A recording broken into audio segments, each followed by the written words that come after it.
Hello, everybody.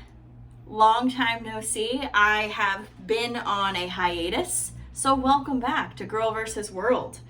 I went dark for a little bit. It was a recommendation by my therapist and some good friends of mine as well, where I've spent such a good portion of my recovery, all of it actually. I'm coming up on like 1,000 days, and that's like so crazy to me. I have these apps that like track my sobriety, and like I was looking at it, and like as it sits right now, I'm recording this on like a Friday.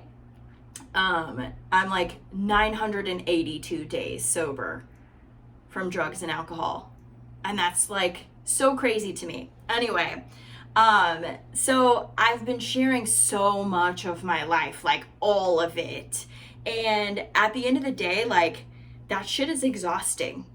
And I didn't realize the toll that it was actually taking on me until I stopped for a little bit. Like I unplugged from social media. I stopped updating the blog. I stopped, making the podcast. Excuse me. I stopped making the podcast. I just like unplugged and decided, okay, I'm just going to help myself for a couple of weeks and see how I feel about things. Do I want to continue to share so much of myself and so much of my life? Do I want to continue to try to help people? What do I want?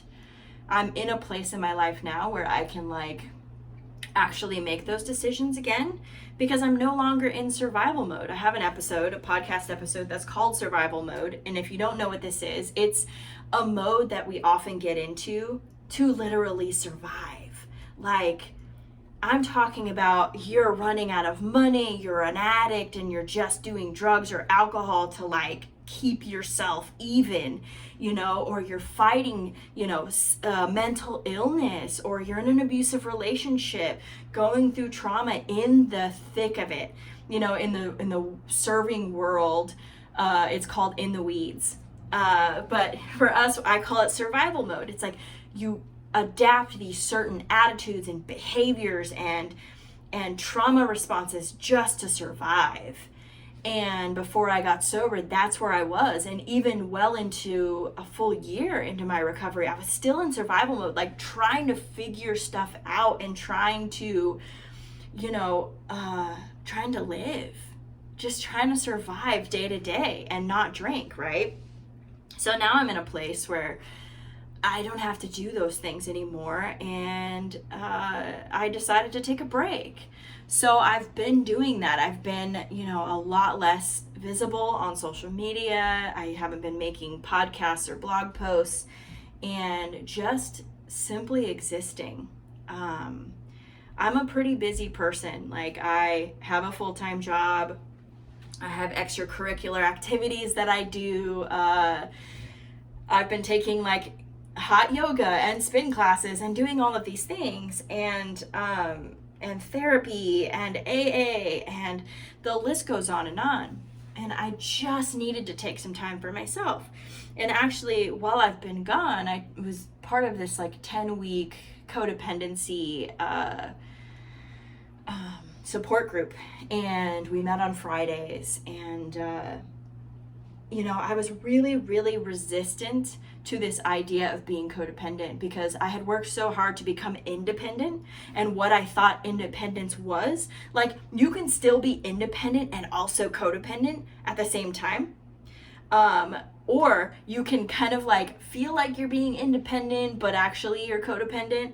It's an interesting dichotomy that I found myself in, because I like didn't need anybody to survive. I didn't need somebody to pay my bills, and I didn't need anybody to find me a job or take care of me. And so I'm like, yeah, I'm this independent person, but when it comes to my relationships with humans, I'm codependent. I pick people who need to be fixed, and then I try to fix them, because if I fix them, then I, A, don't have to deal with myself, and B, if I fix them, then maybe it'll fix us, and then we'll both be fine. It's so much easier for me to see the good in other people and help them than it is for me to see the good in me and help myself. And that is the truth, the ugly, ugly truth that I've realized in this process, is that I'm still not seeing my own worth. And maybe you're sitting in your seat today and like, this is what it feels like for you. Where like, yeah, of course, I can see the good in people. And I'm always helping people. And if they need help with their resume to get a job, I'm first in line to do that. Or my partner, needs someone to figure out their finances, so I help them with that. Or, I have a loved one who's a drug addict and I get them into rehab and I pick them up every time they fall. And at the end of the day, you feel like nobody is there to do that for you. If you can relate to this at all, drop me a comment, let me know, because this is where I was, right? Like my last long-term relationship was with an addict. And I thought I could help him and I thought I could fix him. And I thought like with all of that, like if I could fix him, because I felt like I was fixed by being sober. So if we could just like get him there, then we could both live happily ever after, right? But that's not how that shit works. Addiction is a personal thing. We can't make people get sober. It doesn't matter. Doctors, if we could make people get sober, like doctors would have been winning this battle long ago. Because how many times has a doctor been like, you're gonna die if you don't stop? And if that was enough to change an addict's mind, then they'd be like, oh, if I'm gonna die, well, I guess I'll stop drugging and drinking now. But that's not how this shit works. The only way that someone gets sober is because they want to, right? And, in the beginning of that relationship, like I thought he wanted to. I really did. And I think there were parts of him that did want to get sober, right? But I think there's a part of me that saw this person struggling and wanting to do better, and I saw so many good qualities in him that I wanted to be the one there to help him. I wanted to be like the fan club. I wanted to be the support system because that made me feel useful, right? In a relationship, because of what I've been through, I think I need to be useful in different ways in order for me to be contributing to the relationship. Let me explain that. Now, when I was in my abusive relationship in my marriage, this was burned into my memory, into my brain every single day, that if I didn't make the money, then I was useless. And the only way to become useful was to clean the house, do the dishes, make the food, also give him money, also fulfill all the bedroom duties, also not annoy him. Also, anything that I wanted to do didn't matter because he made all the money and he paid the bills, so I was useless. I was just lucky to be a weird piece of furniture in his life, right? So from 15 to 25, this is my life. This is how I'm taught to be useful in my relationship, is if I'm contributing and helping. And a lot of times in that relationship, all I did was seek approval and never got it.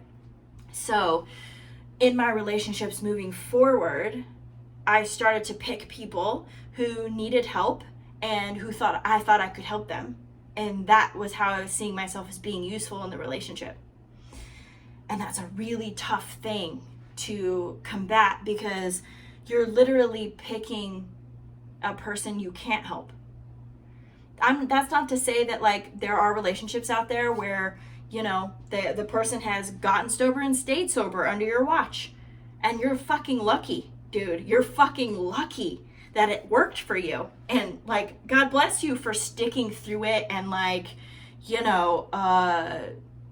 and it actually working. But there's a lot of us out here who get ourselves in codependent relationships and they don't work, and we stay.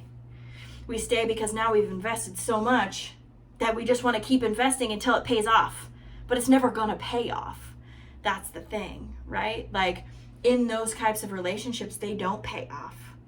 They end up sucking all of your money, your resources, your emotional availability, and your mental health until you have nothing left to give. And then that person is so confused as to why you're so angry, right? Because you feel like you're doing everything and nothing is working. But internally, you're also very upset at yourself for sticking through this, because it's not gonna, it's not making you feel good, and you're denying everything that you need so often. and there's no one there to fill up your tank because you're empty, right? And your codependent partner is take, and you're give, and there's nothing left. And all you're doing is carrying around these resentments that your partner is not getting better, that what you're doing is not actually helping them. So there's no success. There's no win to be had. Maybe you had some in the beginning and you saw these perfect things, and like you start to live on a vision of a person who actually isn't here. You start to idealize and fantasize about a relationship that doesn't exist. It's not the one you're in. And that's enough to keep you going for a while, where you're like, this is fine because, my partner's gonna get sober and we're gonna live happily ever after, or my partner's gonna get this job, or they're finally gonna get off the sofa, or they're finally gonna like care about my orgasm, or like all of these things.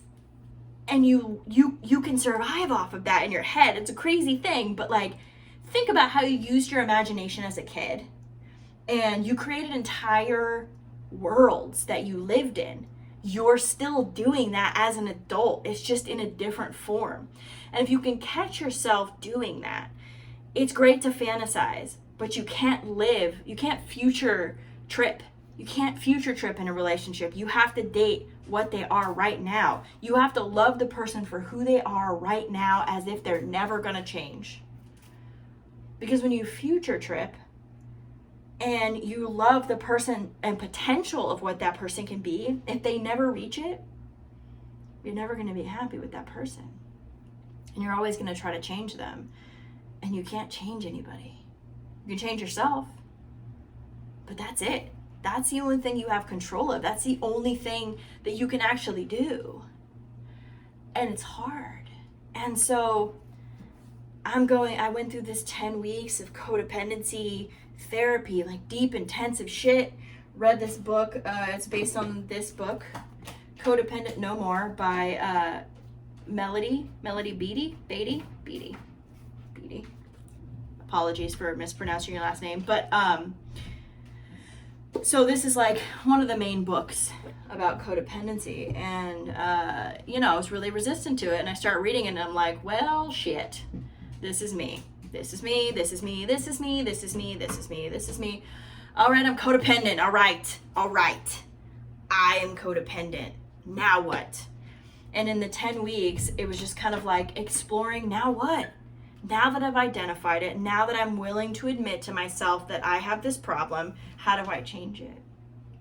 And it all comes from not trying to control other people or what they do. By accepting the emotions that you have, expressing them, and making sure that you're holding your boundaries, right? Because like a big part is like setting boundaries. Even the subtitle on here is how to stop controlling others and start caring for yourself. And nothing could be more true, because in codependency, you stop caring for yourself. You look at the people around you as better than you, as if they deserve your time and energy more than you do. There are parts of relationships where my head will spin and I will become obsessed. And I hate to use this word because it makes me sound crazy and I feel embarrassed to even say it, but I become obsessed, where I become so tunnel vision focused on my partner and what they need, which sounds like such an endearing thing. Like, oh my God, you love your partner so much that you're like so focused on helping them. This is not a good thing. This is not a good thing. Not for a codependent, not for somebody who is putting all of themselves into a person that is inevitably going to fail. Because in your subconscious, you have like chosen a person who is gonna fail you. You've chosen them, you've handpicked them, because you're like, this person is broken and I can identify with this, right? Like, it sucks. And so part of this is undoing that and going, okay, I need to be able to say no, to not get lost and obsessed with other people's problems. I got enough problems. There was a TikTok I saw that was like, have you spent your entire life trying to help other people? only to realize that it's because you have always needed help yourself. And I was like, damn, TikTok, why you gotta come at me like that? Like, ouch, that hurts, but it's true, right? I've made it my mission to help women specifically because I needed help and I didn't know where to go and I didn't know what to do and I didn't think anybody thought like me. And I was like, how wonderful would it have been for me to be able to find resources or find someone who understood, even if it was just a podcast. Because when I was in my abusive relationship, I couldn't have friends, I couldn't have phone calls, but I could sneak in a podcast or I could sneak in a blog post or something like that. And so I wouldn't feel alone, right? So I've been digging into all of this stuff and slowly forgiving myself for my codependent behaviors, because these behaviors are part of what I've created to survive the life that I've led. And it's the same for you too, where you've created survival mechanisms and trauma responses and all of these things to survive. It's how you've made it. And for me, codependency and my addiction go hand in freaking hand, right? Because if I can focus on somebody else, then I don't have to focus on myself, and then everything is okie dokie, right? It's not true. That's why I used to drink. I used to drink so that I didn't have to like feel the feelings and work on myself. So codependency, I didn't know that I was codependent. And it's just another symptom of a deeper core thing that I need to work on. I need to work on my core value that I am worthy. I am worthy of asking for what I want, and I'm worthy of getting what I want. But I haven't gotten there yet, right? Because I'm still undoing some of these things. And you know what? It's not a bad thing. The fact that I'm catching on to these things, the fact that I'm going to codependency therapy, the fact that I'm catching myself in codependent behaviors now and being able to catch them and do something about it. Before, I had no knowledge of what any of this was. I was just living, right? Thinking that like all of this self-sacrifice would like make me a saint and then everybody would love me and accept me. And, at the end of the day, I thought that was like the solution. But it's actually just a response to the trauma I've been through. So knowing that now, I have so much more knowledge and I can start to go like, okay, I don't need to fix this for somebody. I can give them information, but I don't need to be tied to the outcome. And I can detach from it. It's not my problem. Even if it's my partner's problem, it's still not my problem to fix. It's their problem to fix. And I need to give them the time and the space to do that. I can't control them. I can't give them timelines on fixing things, but I can give myself timelines. If there is a problem in my partner's life and it's affecting me, what I can decide is whether or not that's something that I want to deal with. And it's okay to walk away, right? Doesn't make you the bad guy. It means you're taking care of yourself. I've struggled a lot with being selfish because I'm like, I don't want to be selfish. I'm not a selfish person. But that's not what this is. It's being self first. It's choosing yourself first. It's not selfish, especially not when things are affecting your mental health, affecting your physical health, affecting your ability to get up every day. When I take on other people's problems, I'm depressed. I don't want to get up. I don't want to do anything. And I feel for people, They say this, you're like, oh, you're an empath. Okay, call it what you want to call it. I feel like shit when people around me feel like shit. And I got to figure out a way for me to be able to survive that. I can't constantly let other people's shit affect me. So taking this break was like trying to figure out a balance for myself, trying to set boundaries for myself, because I still want to help people, but I have to figure out how to do that in a way that I can detach from. That maybe updating everybody about my life all the time isn't necessary. That I'm actually doing that to prove to myself that I'm okay. And I don't need to do that. I'm okay. you know? And even when I'm not okay, I'm still going to be okay because I have a plan, right? So I encourage you, wherever you're at in your life journey, to take pauses like this, however long they may be. Mine's been weeks. You know, it's been, I think my last podcast was over a month ago. And it's good to take the breaks and to not feel bad about it. You know, I think in this culture in America, even in our jobs, we feel bad for taking our own vacation time. That's part of our compensation with a company. When we sign a contract and we get our job and we're like super excited, like part of that compensation is our vacation. But we feel so bad and guilty about taking it. Like, I feel bad about taking a sick day, even when I'm fucking sick. Like, I can be my head in the toilet. I can have head in toilet and still feel guilty for calling in sick. And that's just part of it, right? And so I think it's important to realize that you only have this one body, this one soul, this one human, and you are responsible for yourself. Nobody else is responsible for you. Our parents, their responsibility for us only lasted so long. They are no longer responsible for us. We are responsible for ourselves, right? We need to take care of ourselves, and we can never expect anybody else to do it.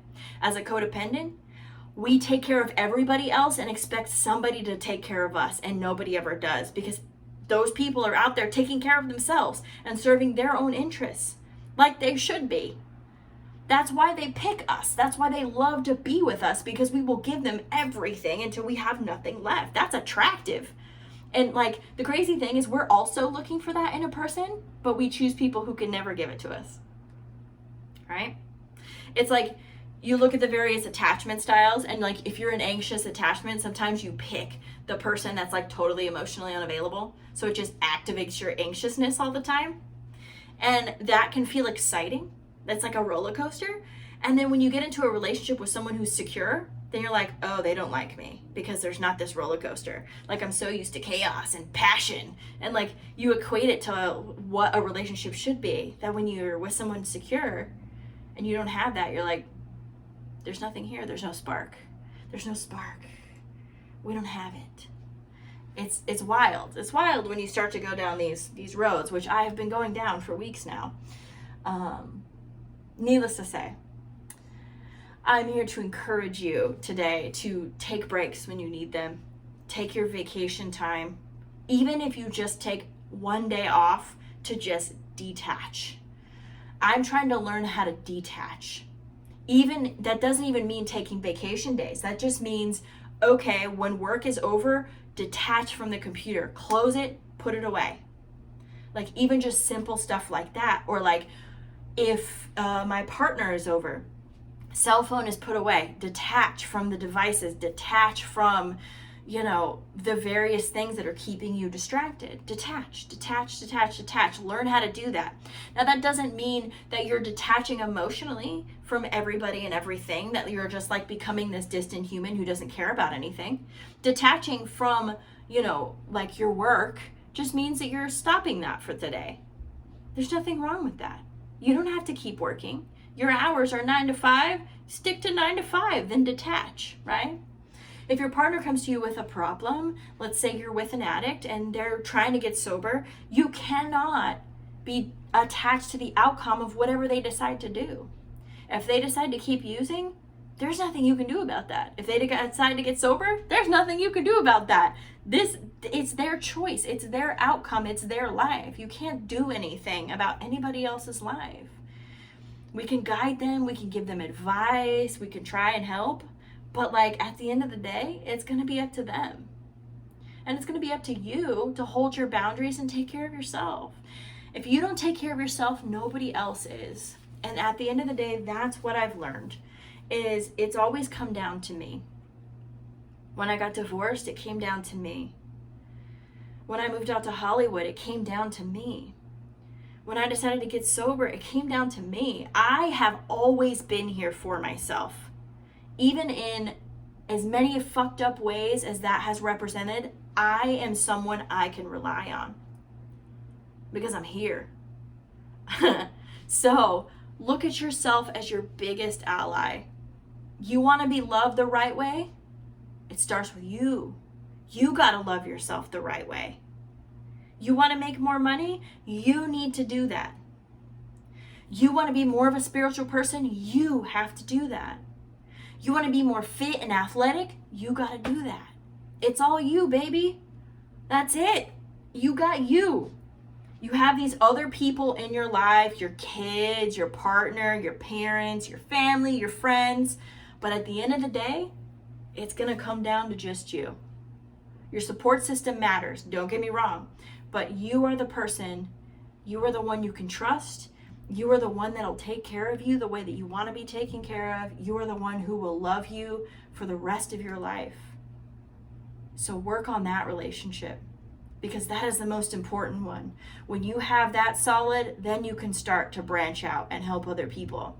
So my break was to really work on loving myself, putting the boundaries in place and plans and loving myself, and being able to just sit alone with myself and be okay with that. That's hard to do. It's a hard thing to do. My head spins a lot. It spins a lot, and I have a lot of ideas and fantasies and scenarios that have never happened. But I catch them and I work on them and I accept them for what they are. Every time my brain serves up a memory I don't like, I don't punish myself anymore for it. I just go, that's an interesting thought. Let's explore that more. Someone told me recently, they said, when you have thoughts like that, so let's say I have a thought, I kind of feel like having a glass of wine today. Instead of beating myself up for that thought, because I'm sober and I cannot have that, I say, what's that about? Look at it as if a kid were bringing some new information to you. What would you say? You'd be curious and ask them questions, right? You're not going to chastise them right away for it. So look at your thoughts with childlike wonder and go, what's that about? Why are you feeling that way? Because at the end of the day, it's the thought about drinking. It's not the problem. It's not a problem. It doesn't make me broken, and I don't need to fix it. But I do need to explore where that comes from. Why do I want to have a drink today? Am I feeling something? Am I trying to avoid something? Because usually when I want to drink, it's because I want to avoid feeling something. And I know that about myself now. So now I can take that information and go, what am I avoiding? And then I can be a detective and figure it out. And then accept that. Be like, okay, so you're upset. Somebody said something to you, you're upset, and you don't want to feel those emotions. I get it. It's okay. It's okay you had that thought. It's all right. That's the mode you've been in for a big portion of your adult life. It's okay. But you don't have to drink. Nope, don't have to. It's fine. So if you can start to do that with yourself, have conversations with yourself like that, support yourself. Because if your friend came to you and was like, I thought about drinking today and I'm really freaked out, you would talk them off the ledge. Do the same for yourself. Show yourself the same kindness that you're showing other people so willingly. It goes such a long way, because you're already doing it for other people, because you're a good freaking person. And your heart is good, and you want to be better, and you want to move on with your life, and you want to do great things, and you want the people around you to be happy. Do it for yourself. Take some time, schedule it if you have to, in order to have these conversations with yourself, to support yourself and take care of yourself. I literally put it in my calendar now. It's in my calendar. I take the time every week. And I encourage you to do the same. If you're a busy person and you have trouble just doing it automatically, schedule it. Schedule it until it becomes second nature. When it becomes second nature, you can take it off your calendar, right? But you're worth it. You put so much time and energy into other people. If you just pulled back a little bit and took some time for yourself, it would be a night and day difference. I promise you this. So start doing that this week. That's my challenge to you, is to take the time, do that for yourself, and let me know how you start to feel. I have a feeling it's going to be life-changing. It has been for me. Like, I feel like I'm in such a better place now than I was, 10 weeks ago. And I'm going to continue to get better, because the more stuff I'm aware and accepting of about myself, then the resistance and the roadblocks, they start to fall away, and I can just keep moving forward. That's not to say that I'm not going to run into a wall or, have more roadblocks and speed bumps, but man, am I getting so much better at dealing with those instead of running from them and running in the opposite direction or drowning myself in alcohol or, avoiding things. I'm moving ahead. I'm moving on. And that is the best feeling in the world. This life is never going to be perfect. It's never going to, stop being this thing called life. We're like forever learning, forever growing, forever changing. But if we can learn how to take care of ourselves and what we need, our life is just going to be better. Thank you for always listening in and joining me on this podcast today. It's great to be back. I have missed you all greatly. And drop me a comment, hit me up on the blog, girlversusworld.com, comment on YouTube, join Patreon, do whatever makes sense for you. Reach out to me. Let me know if you felt this message. I'd like to know that, this isn't falling on deaf ears and that this information is helpful. So let a girl know. I would love to hear from you, and start taking care of yourself. You're worth it. I promise you that.